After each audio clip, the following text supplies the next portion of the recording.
Uh, I bumped into old friend yesterday afternoon who called me her teacher. I see her on here, and I don't want to. I want to stimulate people to go do research, to go look up stuff for their own, because I think that I can sit up here and throw information at you, but when you look it up yourself, and it becomes a lot more real. I think that's very, very important. And and the fact is that obviously no one is perfect. So um, some of the sources that I use to share with you may not be um, totally accurate. But as we talked about at the first lecture, history and historiography tends to be depend in great deal on perspective. And I am approaching a lot of this from a particular perspective, which is not necessarily consistent with the perspective of what we call Western civilization. Um, and I'll be glad to get into that if there are any questions about that. Dr. Gallman, Yes, sir. I want to remind people what Mahatma Gandhi said. When Gandhi was asked about what he thought about Western civilization, he said, I think it would be a very good idea. And it's interesting because again, Gandhi,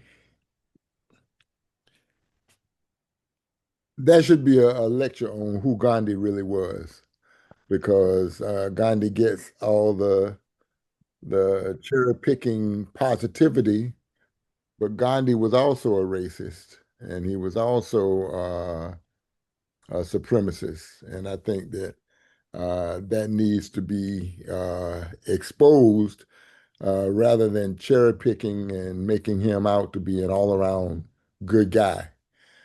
He has some principles that a lot of people consider positive, and actually, his nonviolent principles have been adopted by many people all over the world.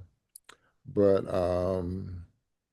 his time in South Africa was less than noble from a Black perspective. Uh, so before we get started, I want to clarify that the framework of what I'm going to say is very, very superficial. And in evaluating it using the Dogon educational levels or the ways of knowing, Giriso is very superficial, and they call it knowledge from the front.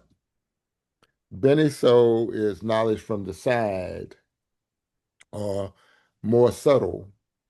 Boloso is knowledge from the back, or the integration of all three levels, of all the levels. And Sodai is the clear word. This is maturity, knowledge, and wisdom. And this presentation is at the level of Giriso. So I think that that should be looked at. In terms of overview, what we're going to talk about is prehistory. And during that prehistory phase, we're going to discuss the matriarchy. We're going to talk about early Nubia or Kush, and we're going to talk about Kemet again. Um, and we're going to deal with late Kemet and late Nubia, then pre-colonial West Africa. And I've chosen West Africa because the majority of the ancestors of African Americans come from West Africa. Um, and then we're going to deal with some incidental things uh, in the post-colonial world. And I think it's interesting that most of the references that are readily available deal with women as rulers as and priestesses. And what I wanted to do is try to concentrate on non-royal women and average everyday women. So let's deal with some definitions. The matriarchy is a system of government or society ruled by women or a woman, a social organization in which descent and relationships are reckoned through the female line, which is similar to matrilineal, which is kinship based on the mother's line. Again, just posing a question, since all humans apparently evolved from this mitochondrial Eve, are all humans today products of a matrilineal system? And that's just something I threw out there. A patriarchy is a system of government in which men hold the power and women are largely excluded from it. And I think that's a very, very important point because in matriarchal societies, men are not excluded. Uh, but in patriarchal societies, women tend to be excluded. Matrifocal societies are societies in which there are homes consisting of one or more women and their children without men. Um, Very frequently in the United States, it has been not unusual to find homes of African American people in which there are uh, all the adults are women. And frequently, this is not necessarily intentional. Men have been victimized, and that brings up another thing in terms of the fear that men in a patriarchy have of other men. Matrilocal is a custom in which the husband goes to live with the wife's community, which is something that happens in many societies. Before going on, I want to discuss something called the two cradle theory. And it's been generally accepted by science that climate over thousands of years determines the physical appearance of humans. And I can do a lecture and point to how when Africans went to Europe, what happened to uh, the lips, the hair, the complexion, the nose, all those things can be explained by the influence of climatic conditions over thousands of years. Well, Dr. Sheikh Anta Diop, who we've discussed earlier as the father of chematology, also postulated that climate influenced culture and cultural outlooks. And he posited that Africans who migrated to Eurasia and were caught in the 103,000 years of the last ice age, called the WRM glaciation, uh, which started about 115,000 years ago and ended about 11,700 years ago, did not only change physical appearances to adapt to the environment, but it changed cultural outlooks and worldview. And he named Eurasia the northern cradle and Africa the southern cradle, and the area in between he called the zone of confluence. He went on to say that the southern cradle was basically matriarchal, sedentary. The funeral rites consisted of burial. The wife kept her legal status and her family name. The marriage was matrilocal, in which the husband went and lived with the wife's family. The succession was matrilineal. Inheritance was from the maternal uncle, and it was generally a very peaceful and collective society Whereas in the northern cradle, it was more patriarchal, nomadic. The funeral rites were predominantly cremation. The wife lost her legal status as well as her family name. It was a patrilocal marriage. The wife went to live with the husband's family. It was patrilineal succession. Inheritance was from the father, and it was inherently aggressive, individualistic, and frequently very violent. Um, and so, in talking about the matriarchy, one of my major references was Charles Finch. Uh, he wrote a book, Echoes of the Old Dark Land, in which he does a whole there are six sections, and one section is on the matriarchy, the other section is on the patriarchy. I recommend that book highly. Um, it is one of the books that if I were stuck on a desert island and could choose 10 books, this would be number two or three. He postulated that all human cultures began as proto-matriarchies. And I want to emphasize, he said all human cultures, even in the northern cradle, and 40,000 BCE to 15,000 BCE. And even before sexual intercourse was recognized as the cause of pregnancy, women were idolized as the miraculous creators of life. And family units were composed of mother and children.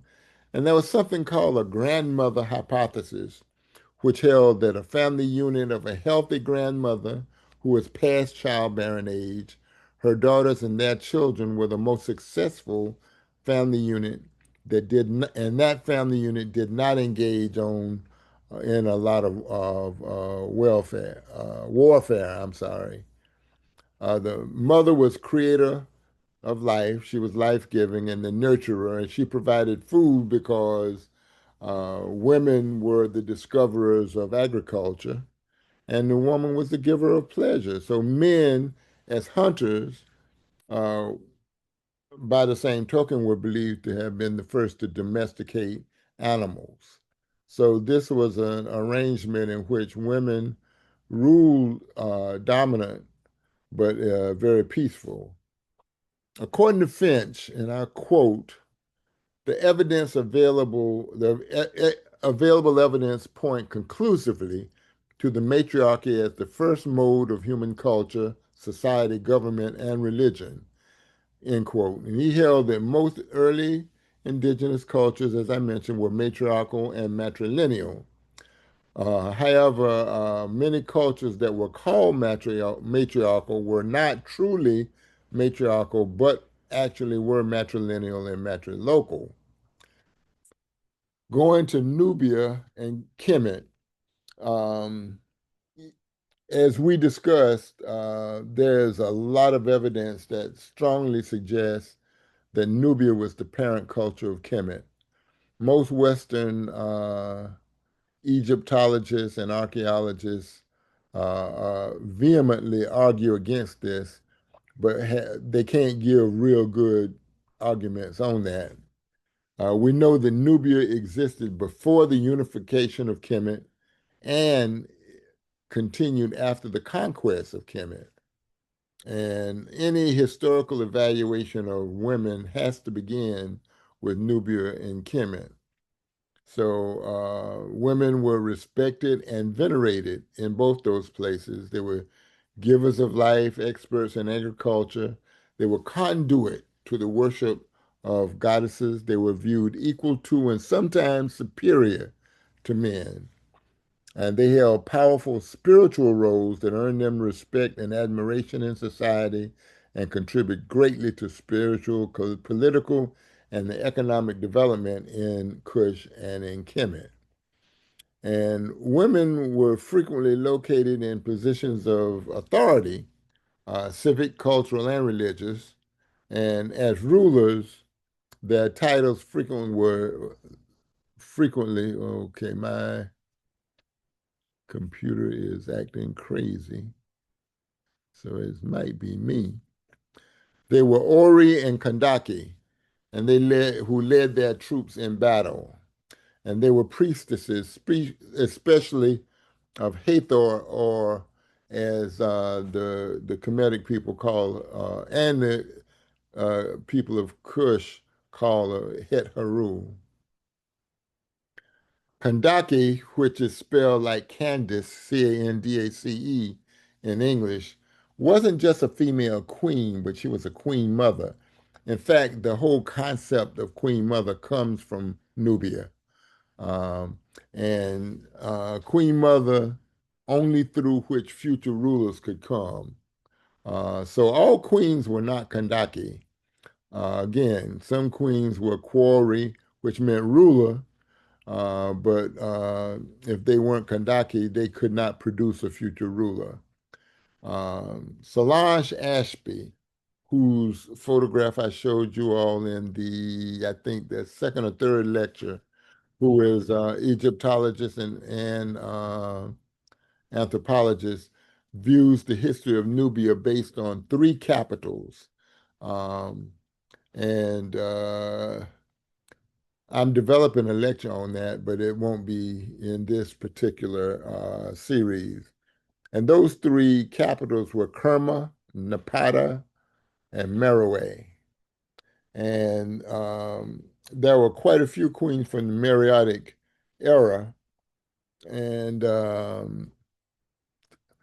I won't try to pronounce their names, but I think that one bears mentioning Aminaris, who defeated Augustus Caesar, um, and she beat him up so bad that um, she took a head from his statue um, that was in southern or upper Egypt, and she buried it under the steps of a temple in Nubia so that people could walk on it.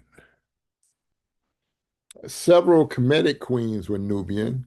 Queen T, who was the 18th dynasty, queen of Amenhotep, mother of Akhenaten, and grandmother of Tutankhamun or King Tut, and Nefertari, the 19th dynasty queen of Ramses.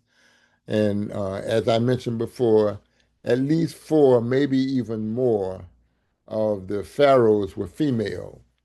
And as I explained, pharaoh actually meant ruler.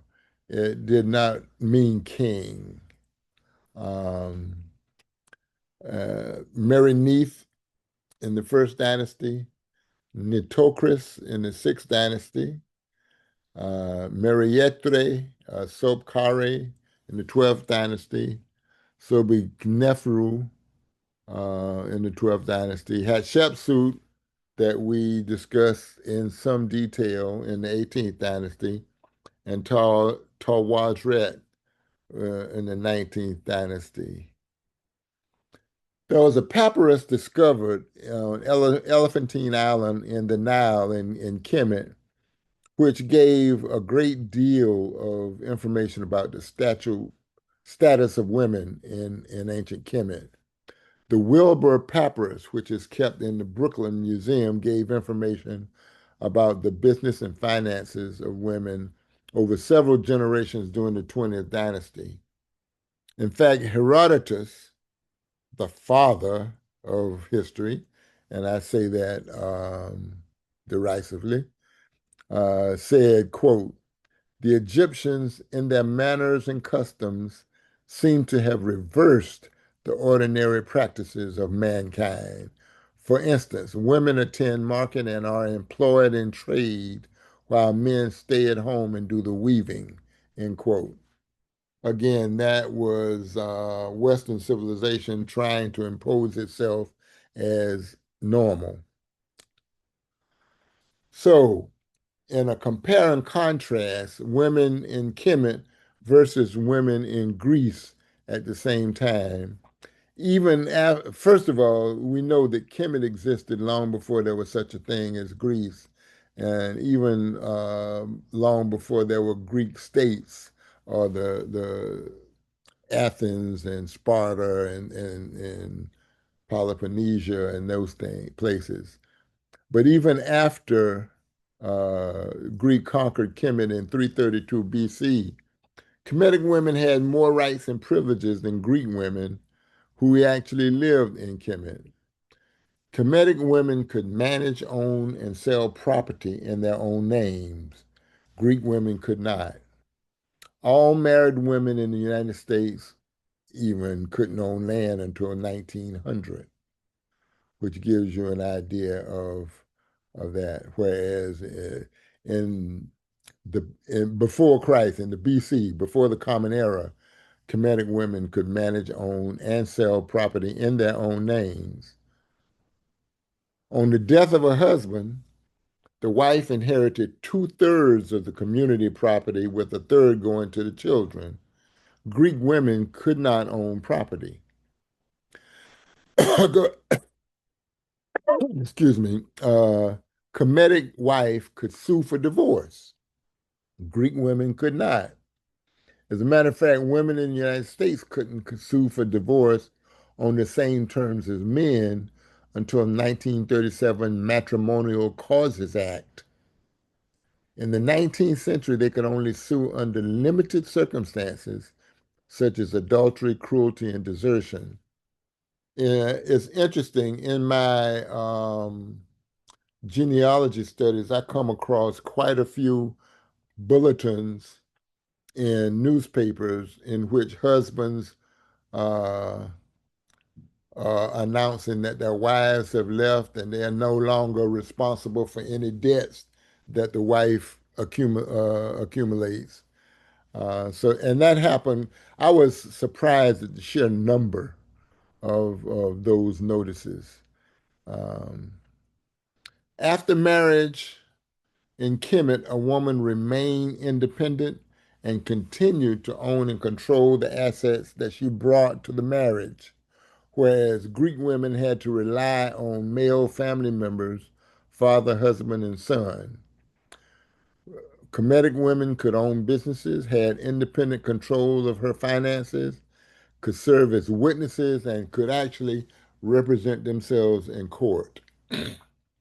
And I make this comparison to Greek women because, as we discussed, Western society is based on Greece, whereas much of Greece was based on Kemet, but it was influenced by their own cultural beginnings.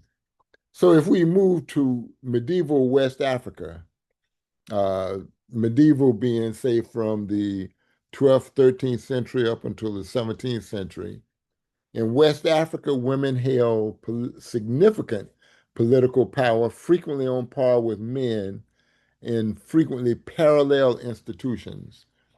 Uh, in traditional Africa, even today, there are societies that are made up only of men, and there are societies that are made up only of women. Um, and they are equally respected. In West Africa, women were prominent in trade and commerce. Women served as warriors. Women held spiritual authority as priestesses and custodians of religious rituals. Women shaped their own destinies and community structures. However, colonialism undermined women's authority and women's potential.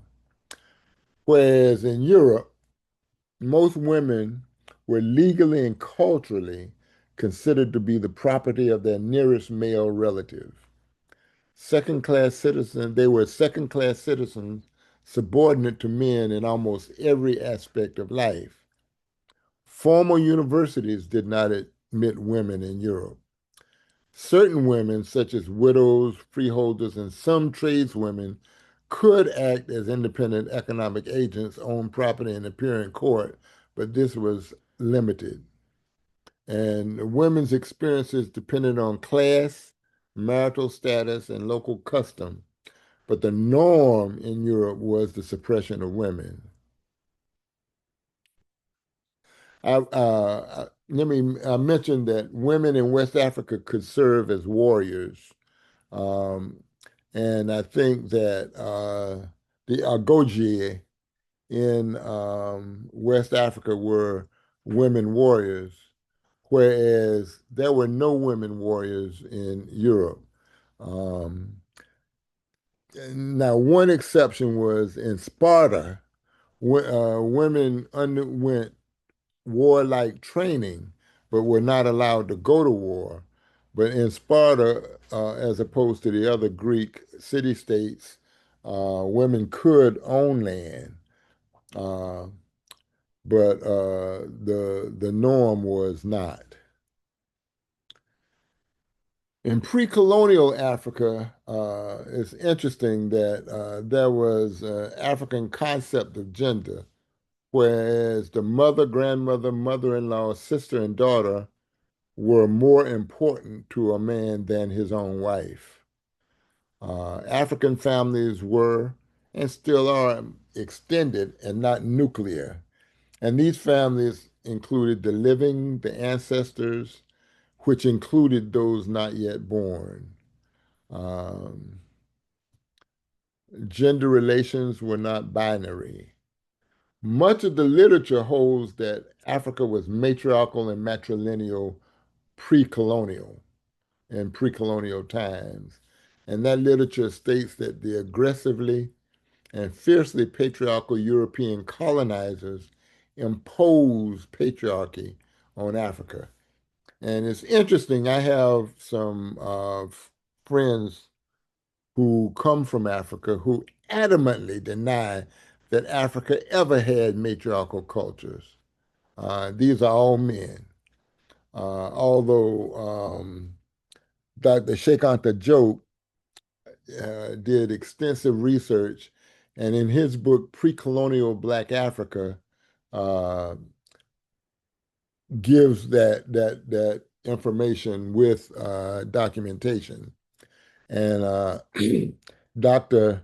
Oyeronke Oyewumi, a Nigerian scholar, and she's also of the Yoruba ethnic group, and she is a professor at City University of New York, Stony Brook, wrote a book called The Invention of Women, Making an African Sense of Western Gender Discourses. And one of the points that she makes in that book is that in her culture, seniority or age is used instead of gender. Um, Europeans postulated a linear development of culture and felt that matriarchy evolved into a more mature and superior lifestyle, which was patriarchy. Now, that when I saw that kind of blew my mind, but it's typical of the way that many of these folks think. These fiercely patriarchal European American men. Uh, they consider themselves the standard, and everything else is less than. So they look down on matriarchal societies and they consider matriarchal societies primitive. However, in these primitive societies, violence was minimal, whereas in these so-called superior patriarchal societies, violence was more the rule than not. In this part of the lecture, I just wanted to mention some African warrior queens that I think would be interesting to look up. And I'm not going to go into any detail, but Queen Aminaris, who was the Nubian queen who defeated Octavian or Augustus Caesar, Queen Njinga Mbande, who is we frequently call Nzinga, kept the Portuguese at bay and was able to keep wholesale enslavement from entering Angola up until the time that she died. Queen Nanny, who is a Jamaican Maroon leader who was kidnapped from Ghana, and she defeated the British in the first Maroon War. We're going to talk more about the Maroons in the last lecture. Um, the Dahomey formed the Agoji, were a standing female army in what is now southern Benin, and they were in existence for 200 years. Europeans call them Amazons, but I think it's important to understand that the Amazons in Greek mythology were a myth. They were a myth that was not based on any reality or any fact. Um, there was a movie, um, and I'm blocking the name of it now, but I think you all know that told the story of these women. Tasi Hangbi was a Dahomey female ruler after her twin brother Akaba died. Yaa Santawa, who was an Asante queen mother who inspired and led men to fight the British colonizers. Her story is a story that I like to tell to children because she defended the golden stool. And for those of you who may not know about the golden stool in Akan uh, cosmology, the golden stool, which is a real thing, is considered the soul of the nation. It is, in fact, the stool itself sits on a stool. And the average Ghanaian, the average person does not get a chance to even see it, the golden stool, in their lifetime. That is how precious it is. When the British were invading Ghana, they very, uh, uh, I'm trying to think of a word, but they demanded for the Ghanaians to sit on surrender the golden stool so that the commander could sit on it. And that was a horrible insult. But the men, even though there was absolutely no thought of actually surrendering the golden stool, the men wanted to escape into the forest and hide the golden stool, whereas the women said, okay, I think we should hide the golden stool, but we're going to fight. And if you men can't fight, then we women will go out and fight till the last one of us is alive. And after giving that speech, the men got a sudden infusion of courage. And that was what they call the last Ashanti War. And the Ashanti people were actually winning that war until the British got reinforcements. And I think it's important for me to say at this point that in most of the nations of Africa that were colonized by Europe, Africans were winning and beating the Europeans until the Europeans introduced uh, a form of weaponry that enabled them to kill multiple people at great distances. Uh, the Maxim gun and the Gatling gun. Um, those are the reasons why Europe was able to defeat Africa, except in Ethiopia. Then we have Amina, who is a Hausa warrior queen of Zazao, which is in the present day of Zaria in Kaduna State in northern Nigeria. And she reigned for 34 years and she led her men in battle and multiple contrasts. There are many contemporary African societies that are still matrilineal. The Akan society is interesting. In Ghana, Togo, and the Cote d'Ivoire is still matrilineal. I had a very, very good friend who is now an ancestor who explained to me that when his mother died, when he was a child, his father had him working on the farm, but he wanted to go to college. And his father said no. but he appealed to his maternal uncle, his mother's brother, and his mother's brother came in and said, "No, you're going to go to college." And in those matrilineal societies, the maternal uncle had more authority over children than the father. So, as a result of his maternal uncle, he was able not only to go to college and get an education, but he ended up in South Carolina and he taught at South Carolina State for many, many years. Uh, the Sierra in Senegal, Gambia, and Mauritania are matrilineal. The Avambo in Namibia, and several other tribes. I hate the word tribe, ethnic groups in places as far as Namibia, Libya, Algeria, Niger, Comoros, South Africa, Nigeria, Tanzania, all over Africa. There are contemporary African matrilineal societies.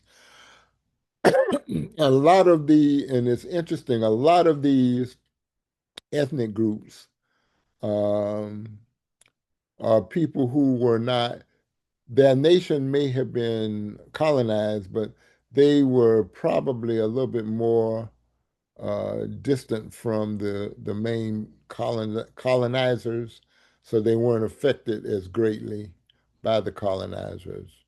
Um, and I have two slides full of native groups that are contemporary African matrilineal societies. Now, there are matrilineal societies that exist outside of Africa, and these groups include groups in Indonesia, the Philippines, in Papua New Guinea, in India, in Central America, Australia, Borneo, and in South America. And there are quite a few Native American nations that have matrilineal. Among these are Cherokee, Chickasaw, Choctaw, Lenape, which are also called Delaware, Hopi, Mohican, Tlingit, Western Apache, Wampanoag, and Zuni. Um, the last two slides are a list of almost 50 powerful and influential Black women in United States history that I recommend be studied. And among these, I'll call some names. There are names that most folk who have an interest in history would know, like Harriet Tubman or Ida Wells Barnett. Some people will know of Fannie Lou Hamer, Mary McLeod Bethune, Shirley Chisholm. But there are others on this list that are not known that are as accomplished and as worthy. And among those, the three that I will mention are Anna Julia Cooper, Pauli Murray, and Mary Church Terrell. Those are three simply awesome women. Um, Modjeska Simkins is on that list. Septima Clark, Ella Baker, Audre Lorde, Angela Davis. Um, and Elaine Brown, I think, is someone that we should know about because she actually was the leader of the Black Panthers after the male leadership got uh, in trouble. Zora Neale Hurston, Octavia Butler, who I think is prescient. There was something spooky about her. My brother, the late Joey Benton, knew her, and he always called her a crazy woman. But if you read her book, the her two books, oh, the talents. I forget her two books, but her two books written back in the 60s, 70s, she predicted everything that we see happening now. And I think it's very, very, it's actually almost scary, the thing that she predicted. Her books are Parable of the Sower and Parable of the Talents. Um, uh, if you read those books, it becomes scary because we are doing exactly what she predicted. The other book that she's written quite a few books. The other book that I think is worth reading is Kindred. Um, the last slide is my bibliography, and I would be more than happy to share that with you. Um, Don't read your bibliography, Bernie. It's pages long, but beg your pardon? we can send this whole your slideshow to the students, correct? Yes. Okay. Okay. Yeah, that would be fine. And that's the end. The end. I liked it, Bernie, without the slides. It was good. It was good. You going to take questions now? I would love to. Anybody got questions out there? Zoom land? I have a question, Bernie. Somebody named Kaleem Umrani joined us. Kaleem, if you're hearing my voice, wave your hand. And he was waving his hand. Now, Uh, there's a Kaleem Umrani who I knew about 50 years ago, and I'm going to say three letters, and if he nods his head, this is the Kaleem Umrani, CCI. Oh, my God. We were in prison together. Good to see you, my brother. hey, any questions? Well, I'll start it out. Some people are afraid to ask questions. I want you to break down for me that front, side, back, and holistic vision where people come to knowledge from the front, the side, and the back. Do that again, slower. Okay, that is, we hear terms like epistemology, which mean, Rashad, Oh, sorry, which my. which basically means ways of knowing. And this was the Dogon way of knowing, in which they graded levels of knowledge. One level being Giriso being like a child, where you just accept things as face value. Uh, Boloso being a little more sophisticated and being able to understand some of the intricacies and being able to read between the lines.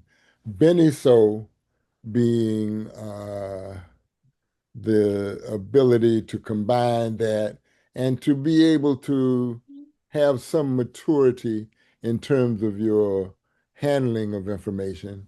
And Sodai was the ultimate in understanding. It was what I call clear vision, in which you combine not only your knowledge, but you combine your maturity and your experience. And Hmm. help that those three helped you to um, evaluate information. Front, back, middle, and holistic. Say that again. Front, back, middle, and holistic. Okay. Childlike, having data, and front, back, middle would be composing those two, and holistic is sum up holistic again for me. Yeah. Okay. Okay.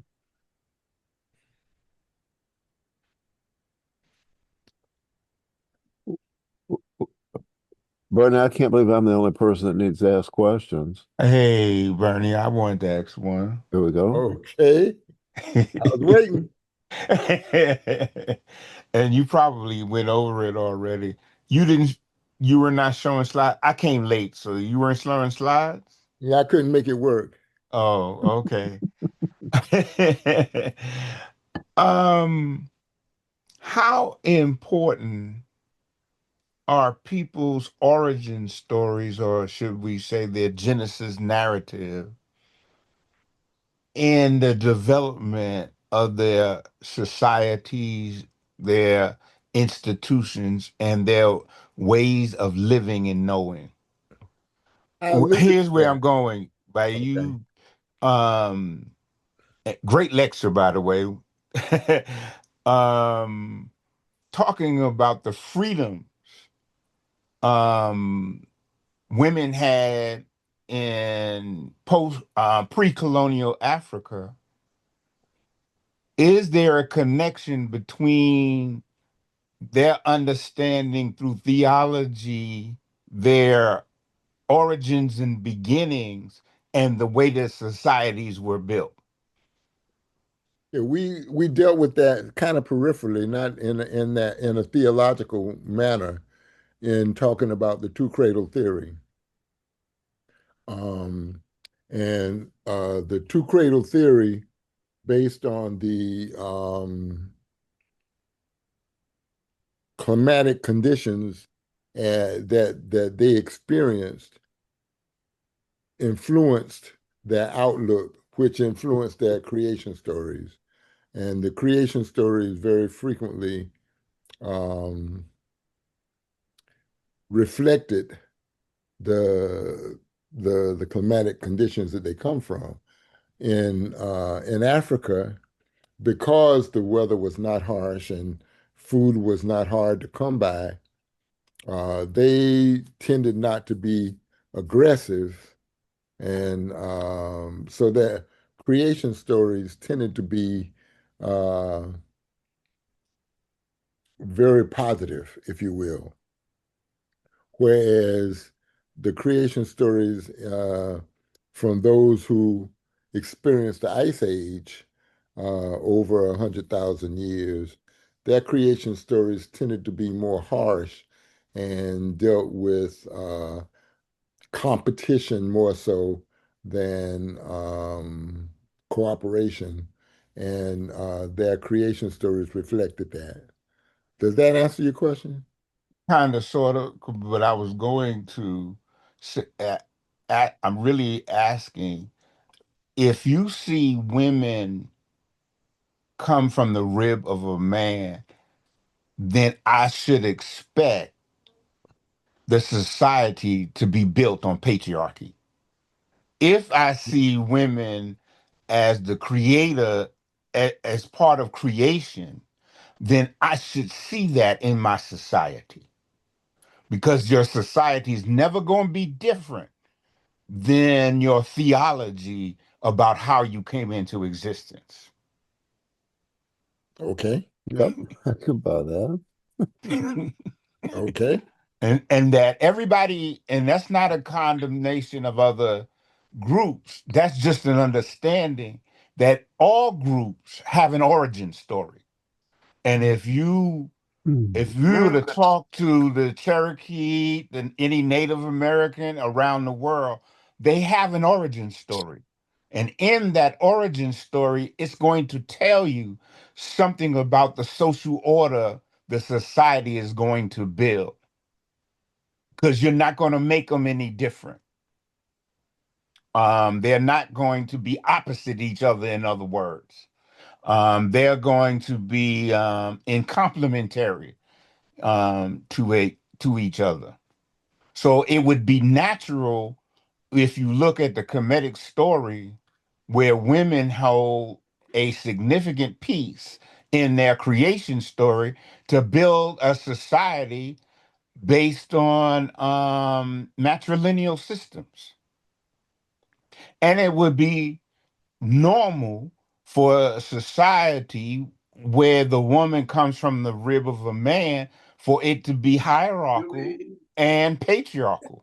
I mean, that's just natural that they would build those kinds of societies. And so, what sometimes we do is we blame people for doing what is normal for them. No. Mm-hmm. Yeah.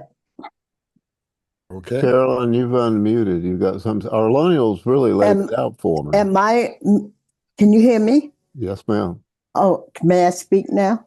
Yes, ma'am. Please. Thank you. Oh, all right. I want to, the gentleman that was just on, I mean, he pretty much took the words out of my mouth that I wanted to say, because I'm going to piggyback on that a little bit, because as I grew up in the Christian Bible, like he said, the rib from the man came the woman was created.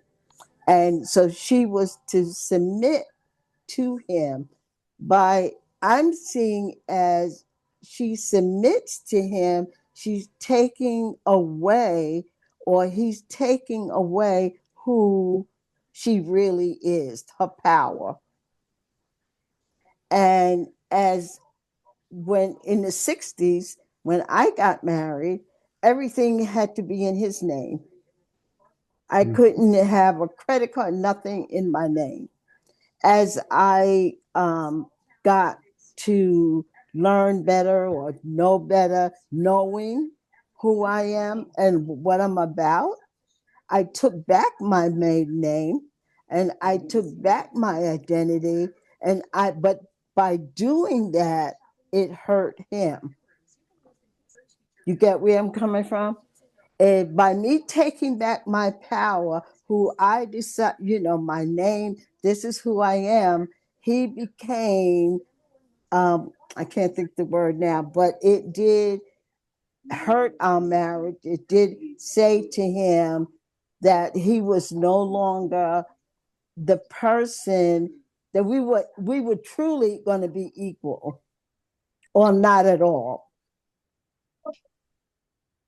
That's what I hear, and I'm so glad I came to this study, because that is really powerful for me as a woman coming from the 60s and who I am now.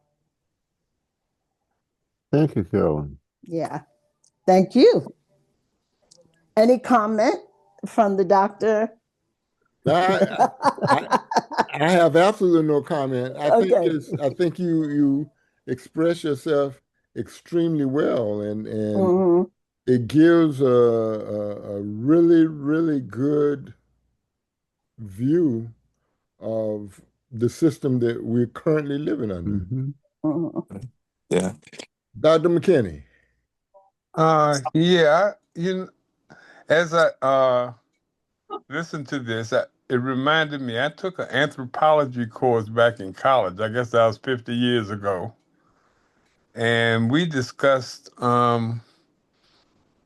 several societies that had matrilineal systems. Let me see, I guess the nation's people, Hawaiian people, there were a lot of societies that had that, and I guess there must have been people in different parts of the world that weren't part of the Northern Cradle.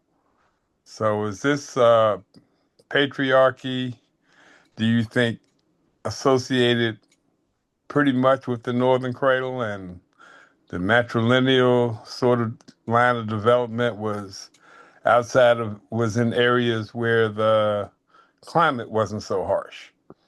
Yes. Reverend McKinney, you don't have to say that as an accusation. I accept that as a white middle class guy who's an heir to that craziness. And Arlonial has just nailed it. Just nailed it. And Modjeska Simkins, who his she was a liberated woman back when that was not favorable, but she said what's bred in the bone can't be beat out of the flesh. Maybe generationally you can grow out of it, but not if people are benefiting from it and they keep fostering that. And so we have fostered a male-dominated, white supremacist, racist autocracy since colonialism took this new land, and we're still living with it. Well, thank you for giving me permission. Well, it sounds like you just nailed the current administration. Now what do we do about it? Bernie, there's a hand up, Reverend I Carrie see. Grady, one of our best Modjeska School graduates this year. Okay. Carrie, you're on. Yes. Expose yourself. We need to see you, Let's see. brother. Unless you, Okay, yeah. Well, I was traveling.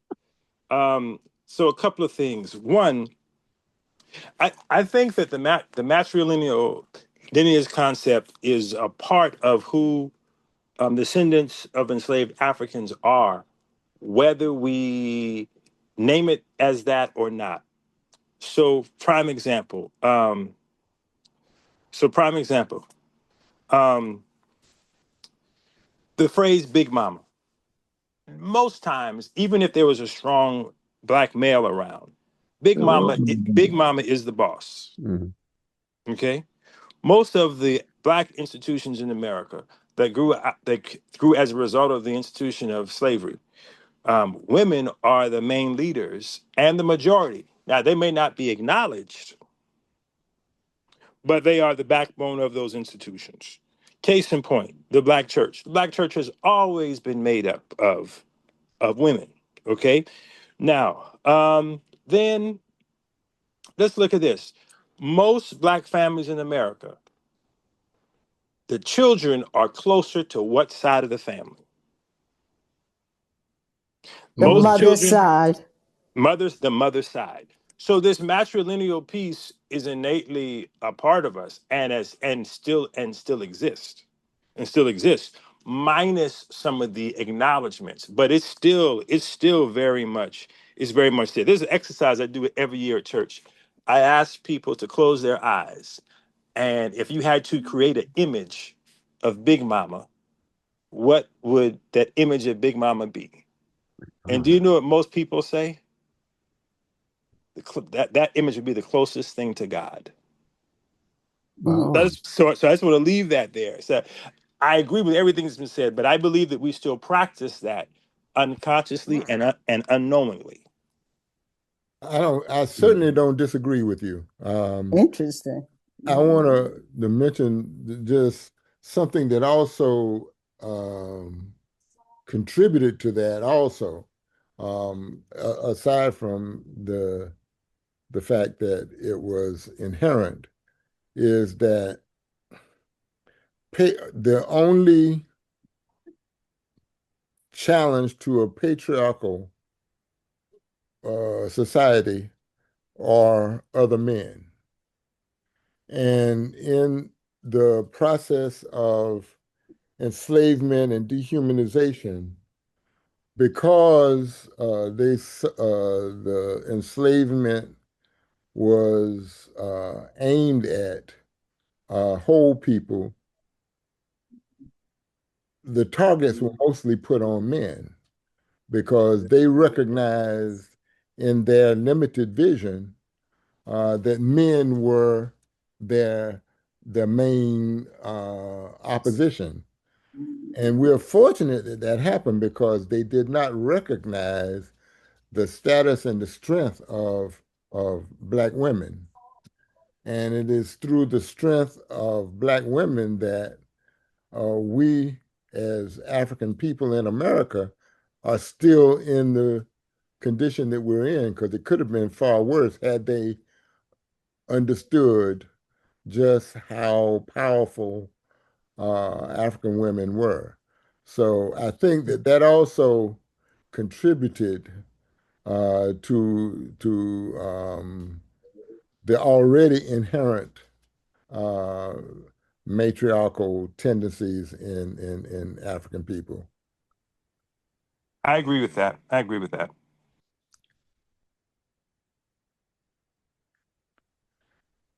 Any other questions? Well, I don't Can I know. have one more, Bernie? Is that Come on, Arlonial? Derek. Introduce yourself to the group. That's actually This is Baba actually Derek. Baba Derek. and show yourself. Hey, no, I can't do I that. I know, Baba Derek. This is who you. This is what your mama named you. No, no, this is Now that's his wife. Arlonia is my wife. Oh Lord, I'm So sorry, now Baba. you know, understand why the power is Well, coming through I know her. that which we just proved about the matriarchal line is true. So, Baba Derek, you go ahead and say something. And I was going to ask you, Bernie, but is it still true? Because I have a notion that that certain academics and especially the head of the Heritage Foundation understand that matrilineal system and why we see such a vicious attack on Black women today. Hmm. Yeah, they're finally realizing it. Yeah, I agree. Yeah. Yeah. That at one time it was the men, but I think that shift. The matriarchal element of the Black society in this country is the only glue left.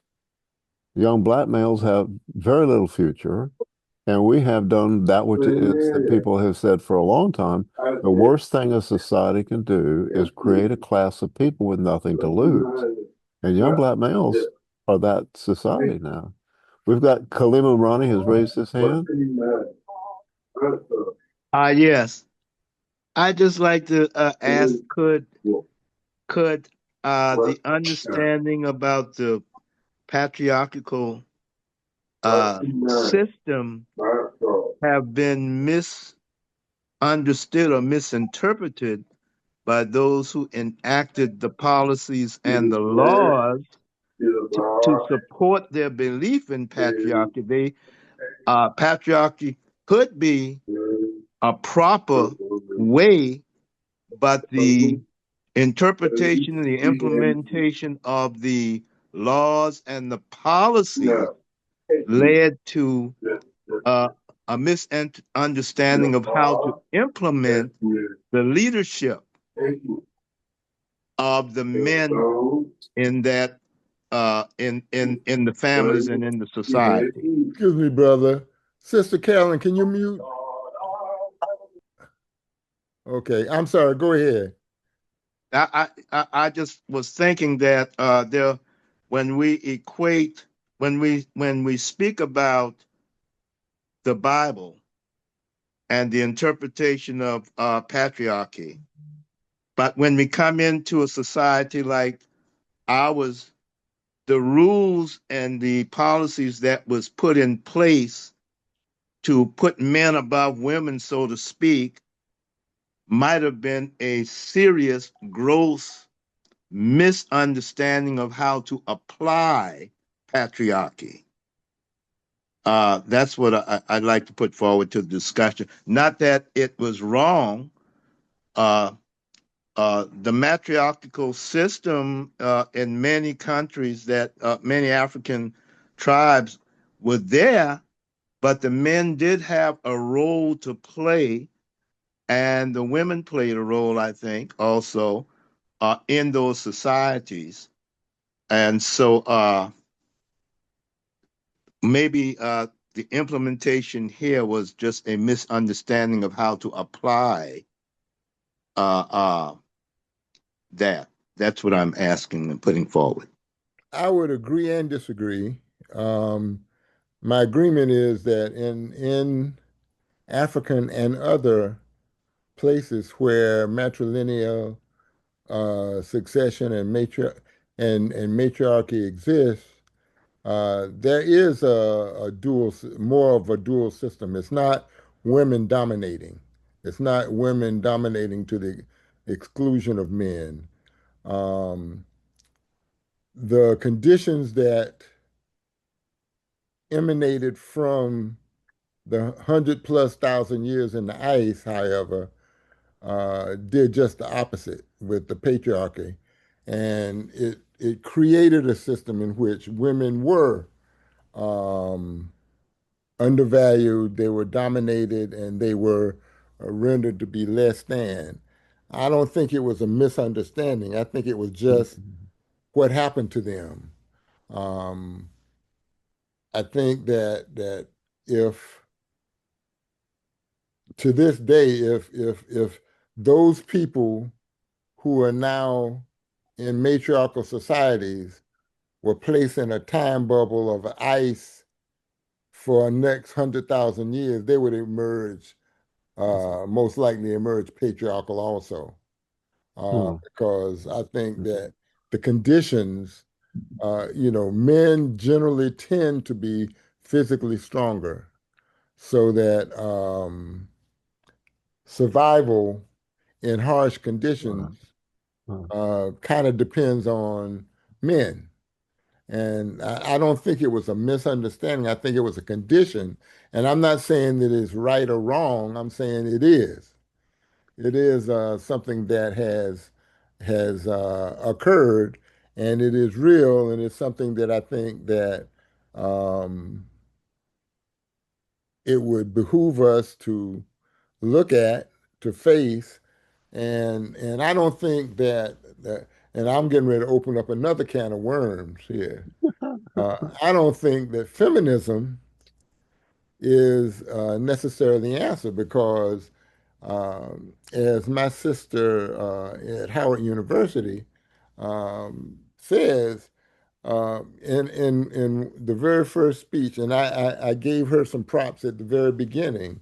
Um, uh, Sister Watkins Beatty, in the very first lecture, she said that feminism was white supremacy in drag.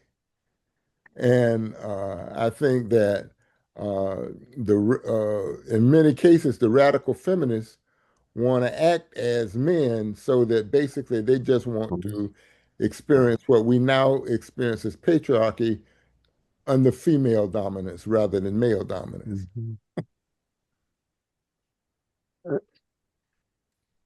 Go ahead, Reverend Dr. Dr. McKinney. McKinney? Uh, I was thinking that there are elements in matrilineal societies that appear patriarchal almost. In other words, you have pharaohs, you have chiefs, you have those people, but what you don't always see is that it's the council of women that make the decision about who that person's going to be.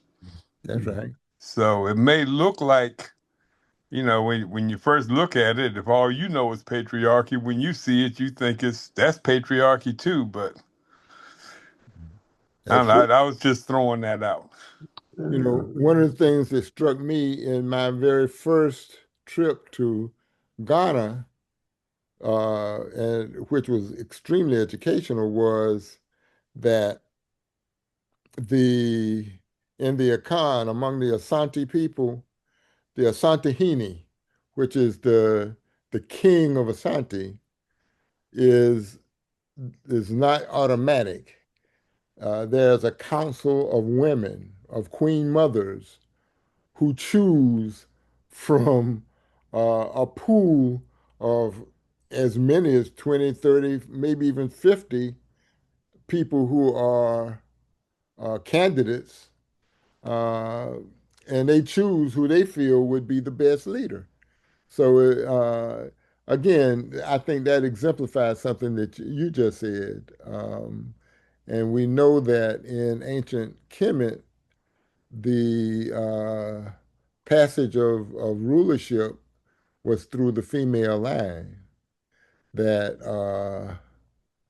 no male leader, or no pharaoh, no male pharaoh could be official, if you will, unless he had a connection with, he was either married to or son of or nephew of a woman of the royal blood.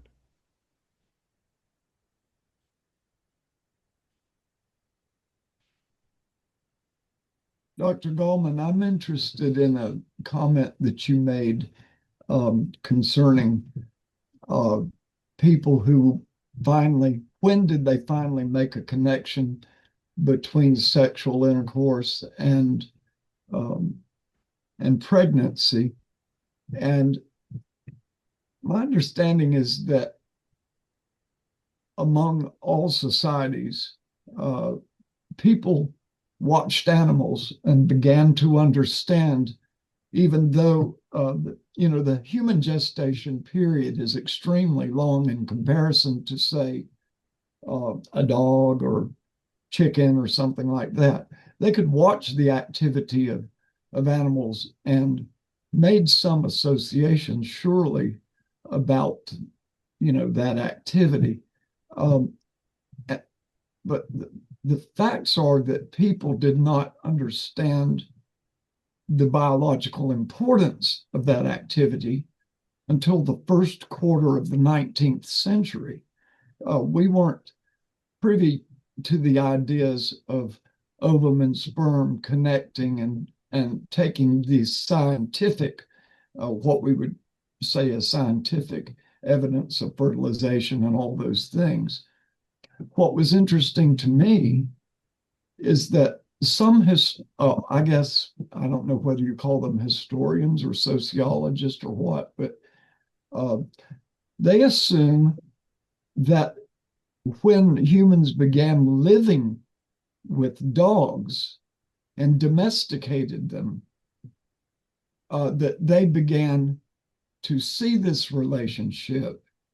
And therefore, the mythical power of women to give life, which was recognized, was less valued. They began to see, well, it takes two.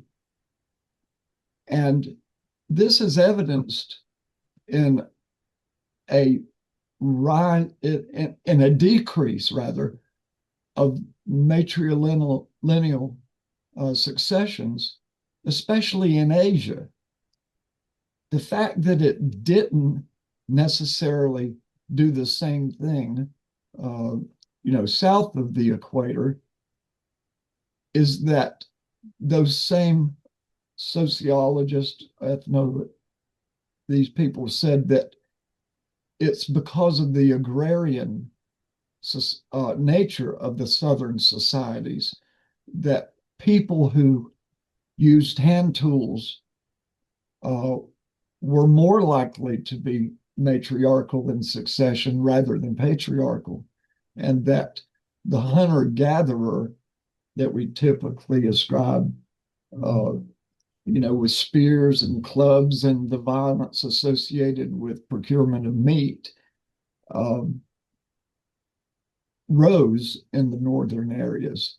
But those tools were not necessarily used in the same way. So agriculture, climate, all those things, and particularly possibly the domestication of dogs has a lot to do with why the matrilineal succession maintained itself for a much longer period in the African areas. That's my understanding. That's what I've been taught. What would you say to that? My only departure would be the timeline. I would think that, you know, I think that in Asia, you mentioned Asia specifically, and in Asia, I think I mentioned Eurasia together because that is where the worm interglacial was most um, icy, if you will. And we're talking probably between 100 and 1100, 15,000 years to 11,000 years ago. And so I can't say, I would not disagree that perhaps watching animals may have participated in understanding, but I think it would have happened long before there was such a thing as Europe. And if that be the case, I think that what was working in Africa was the matrilineal system. And it worked in Africa until Europe colonized it and imposed a patriarchal system on Africa. And again, I have African friends now that will argue me down that they've always been patriarchal, but they have nothing to go on except the words of their grandfathers who were subjects of colonialism. Um, Whereas the experts, the historians, the anthropologists, um, are very, very uh, definitively say that it was in Africa. Now, again, I think it also depends on how much how much truth you ascribe to what Sheikh Anta Diop called the two cradle theory. Um, it has never been disproven, but I don't think that there had. Well, I don't know of any attempts to disprove it. I do know that science has come up with ways of proving that physical attributes, physical features were certainly affected by the icy climate in the during the worm interglacial. But no one has ever been able to disprove, to my knowledge, uh, that the cultural out and worldview outlook wasn't also affected, and it makes sense that it might have been. So again, whereas I can't disagree that perhaps watching animals may have made the difference. I'm not sure wh how much difference that made in Africa. Or the time frame. Beg pardon? Or the time frame. For the time frame, yeah. Or the time frame. Thank you. Dr. Gallman, we got 5 minutes left. And I just want to say before we wrap up that I want Mr. Umrani to stay on so we can catch up. And Okay. All right. it's it I have a question for you, but I don't want to step on other people that want to raise their hand here. I Okay. don't see any other hands. I don't. I want you to go over again how Nubia was the parent of Kemet. I believe you said that. But Hmm. that there was a transition of power, but somehow Cush was the initiator of that transfer, but then there was a combination of Cush and Kemet later. Break that down for us. Uh, And well, explain Kush to and people what Nubia are the same. well, explain to people what defines Cush and Kemet. Kush, Kush and Nubia are the same. Nubia is what we now consider to be Sudan. Okay. Um, and And Kemet is the area that we is know as Egypt. Egypt. Kemet is Egypt, yes. Yeah. And if I think I showed in the tomb of Ramses the Third, they did what is called the Table of Nations, where they drew four pictures of men as they knew them at that time. And the pictures of the Nubians and the pictures of the Kemetic people were the same. Those of you can look at Dr. McKinney's background because that is a photograph of the Table of Nations. As a matter of fact, I used that photograph that he shared with me in my lecture, which was the second lecture. I used that photograph because the one that I took when I was there didn't really turn out too well. So when he went, he shared his picture. But uh, it showed that the Nubians and the Kemetic people were the same people. Um, uh, Biologically and racially, even though there was no such thing as race back then. Um, and they did have various cultural differences over time, even though they had a lot of cultural similarities. Um, because of the repeated invasions into Kemet, a lot of the spiritual practices became changed, diluted, uh, and so going into the 25th dynasty, the 24th dynasty, when they were, I think it was the Assyrians that were ruling Kemet at that time, uh, the Nubians came back and invaded and conquered and chased the Assyrians out to establish the original um, religion, if you will, that had started with early Kemet and in Nubia. And that those group of rulers were called the 25th dynasty. And they lasted maybe 100 years or so. And then they were defeated again by the Assyrians, who chased them back to Nubia. And so Egypt ain't never been the same since. One last question, real quick. How are we going to get the slides from today's lecture? Um, Dr. Gallman will give them to me, and I will send them to everybody that signed on today. Thank you.